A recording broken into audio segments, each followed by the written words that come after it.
inkastoo ku soo jabhadeeyeen waxa weeyaan hadda xaalad si xun baa lala dhaqmaya Rakatic xaaskiisa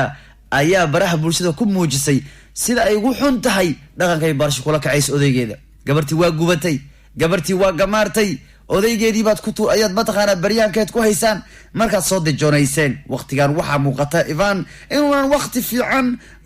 ku haysan joogida kamo si aan qurux badnayn ayaa loola dhaqmay sida laga fahmayo qoraalka ay soo qortay xaaska xidiga recall Mauri gabadhan waxay leedahay ninkaygu ma fiicin xaalkiisa ninkiisu xun baa loo dhaqmay ileen mogtay xaajiga xaalkiisa xaajida ogaan karta marka waxa hadalkeeda laga fahmayaa in Barcelona ninkan si xun ula dhaqmayso kadib guushii Barca ka gaartay Getafe kulankii horyaalka liiga wariyaha Qadar sir Mano Coreno ayaa daabacay qormo fikirkiisa ku saabsan xaaladda Ivan waxaanu yiri marnaba sidaan xun ulama dhaqmin ciyaaryahankan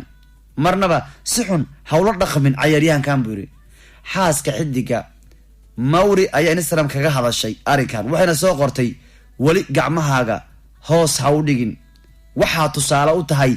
adkaysiga khibradda iyo xirfadleynimada iyadoo intaas ay jiraan haddana waan ku jeclahay waxa tahay qofka ugu weyn mana jiro qoftaas bedeli kara xaaji taraka tej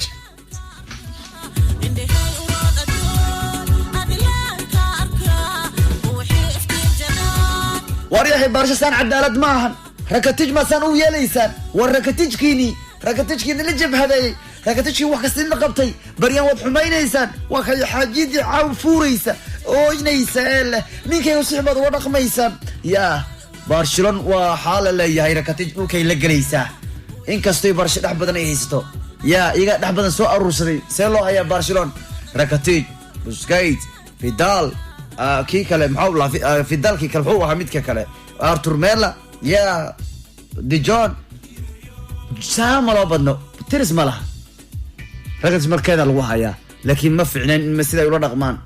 مركز حاسس كي سواك عبد فورتي إله نيجي وأنا أكو جعل